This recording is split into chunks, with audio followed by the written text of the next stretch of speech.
আসসালামু আলাইকুম। এই মাহাদী হাসান, এই মাহাদী হাসানের কথা আপনাদের অনেকেরই মনে থাকার কথা। এই ছেলে নিজেকে সমন্বয়ক দাবি করে এবং সেটা প্রতিষ্ঠিত যে বৈষম্য বিরোধী ছাত্র আন্দোলনের হবিগঞ্জের সমন্বয়ক। আমি বলি কি জানেন, যে বাংলাদেশে সে যে বঙ্গবন্ধু শেখ মুজিবুর রহমান হত্যাকাণ্ডের পর কিছু ঘটনা ঘটেছিল না, যে আত্মস্বীকৃত খুনিরা তারা আপনার বলে বেড়াতো একদম রেডিও, টেলিভিশনে, ইন্টারন্যাশনাল মিডিয়ায় বক্তৃতা দিয়ে, ইন্টারভিউ দিয়ে যে হ্যাঁ আমরা খুন করেছি, উই ডু দিস, হ্যাঁ, এই টাইপের ক্রেডিট নিত। এই মাহাদী হাসানরা এরা জুলাই আগস্টে 2024 শেখ হাসিনার রিজিম চেঞ্জ বা মেটিকুলাস ডিজাইনের পার্ট হিসাবে আওয়ামী লীগ সরকারের পতনের পর এবং আওয়ামী লীগ সরকারের পতনের যেই একটা অবিসম্ভাবী পর্যায়ে চলে গিয়েছিল, যে আওয়ামী লীগ সরকার তার শাসনকে যে জায়গায় নিয়ে গিয়েছিল, সেইটার সুযোগ নিয়ে তারা দেশের যে পরিবর্তন, এই পরিবর্তনটাকে মানে একটা সরকার পরিবর্তন, সে গণ আন্দোলন বলেন, গণ অভ্যুত্থান বলেন, সেটাকে বিপ্লবের নাম দিয়ে সেই বিপ্লবের সুবিধা এবং চরম অনৈতিক সুবিধা এবং অপকর্মের মাধ্যমে এবং সেই আন্দোলনগুলোর সময় সন্ত্রাসী কাজ বলেন, নৈতিকতা মানবিকতা বিবর্জিত যত রকম পাপ থাকতে পারে, সেটা হত্যা, খুন, লুটপাট সবকিছু থেকে শুরু করে যে নায়কগুলো ছিল, সেই নায়কগুলোর চেহারা মনে করিয়ে দেয় এই মাহাদী হাসান। কারণ হলো এই ইউনূস সরকার 12 ফেব্রুয়ারি নির্বাচন দিয়ে চলে যাওয়ার আগেও, 1-1.5 মাস আগেও, জানুয়ারি মাসেই এই মাহাদী হাসানের যখন ভিডিও ছড়িয়ে পড়ে সোশ্যাল মিডিয়ায়, যে সে শায়েস্তাগঞ্জ থানায় বসে ওসি আবুল কালামকে সে থ্রেট করছে যে বানিয়াচংয়ে 2024 সেই নির্মম নৃশংস SI সন্তোষ চৌধুরী, তাকে যেভাবে আগুন দিয়ে পুড়িয়ে হত্যা করা হয়, তার জন্যে তারা নিজেরা দায়ী ছিল, উদ্যোগী ছিল। সেই কথা সে নিজে দম্ভ করে বলছিল, SI সন্তোষকে আমরা পুড়িয়ে দিয়েছি, আপনাদের কি সেগুলো করতে হবে, এরকম হুমকি ছিল। সেই হুমকির পরে এই মাহাদী হাসানদেরকে গ্রেফতার করা হয় একদিন পর, কারণ এটা পুলিশের মধ্যে সাংঘাতিক রিপারকেশন তৈরি হয়। পুলিশের সেই প্রতিক্রিয়ার মুখে মাহাদী হাসানকে অ্যারেস্ট করে। কিন্তু অ্যারেস্টের পর সেই এদের প্রতি দয়াশীল ইউনূস সরকার তাদের মব বাহিনী ঝাঁপিয়ে পড়ে, থানার সামনে মব হয়, ঢাকায় মব হয়, রাস্তাঘাট বন্ধ করতে থাকে, তারপরে তাকে ছেড়ে দেওয়া হয়।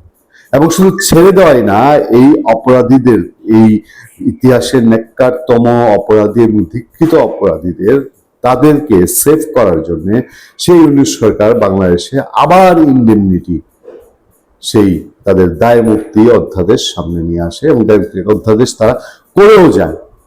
আমি জানি না বিএনপি সরকার ক্ষমতা এসছে, বিএনপি সরকারকে যদি সত্যিকার আইনের শাসন প্রতিষ্ঠা করতে হয়, যদি জবাবদিহিতা প্রতিষ্ঠা করতে হয় এবং বাংলাদেশে একটা শক্তিশালী পুলিশ বাহিনীকে নিয়ে চলতে হয়, তাহলে সেই জুলাই আগস্টে ইচ্ছাকৃতভাবে ইন্টেনশনালি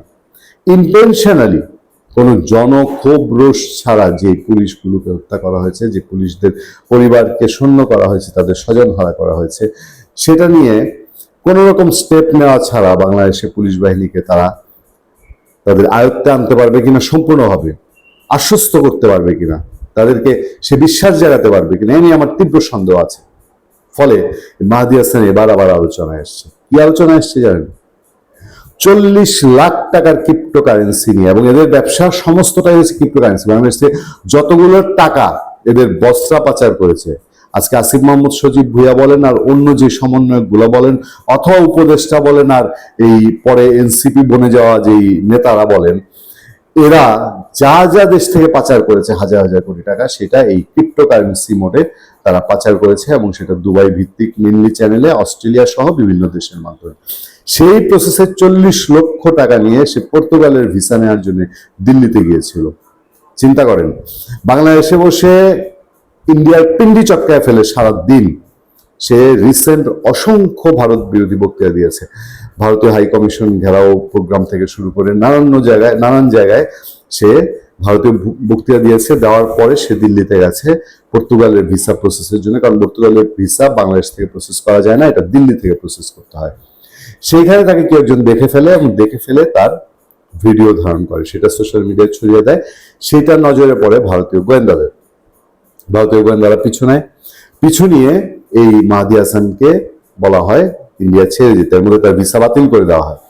তারপর সে যখন দিল্লি এয়ারপোর্ট হয়ে বাংলাদেশে ফিরতে চায়, ঢাকার ফ্লাইট ধরতে চায় ইন্ডিগো এয়ারলাইনের, তখন তাকে দিল্লি এয়ারপোর্টে আটকানো হয়, তাকে জিজ্ঞাসাবাদ করা হয় এবং প্রচুর প্রচুর প্রচুর জিজ্ঞাসাবাদ, কারণ ভারত যেহেতু সে ভারত বিরোধী বক্তৃতা দেয়, তাকে সন্দেহজনক একজন সন্ত্রাসী হিসাবে ভারত তাকে জেরার মুখোমুখি করে এবং এটুকুই শেষ, তাকে ছেড়ে দেওয়া হয়।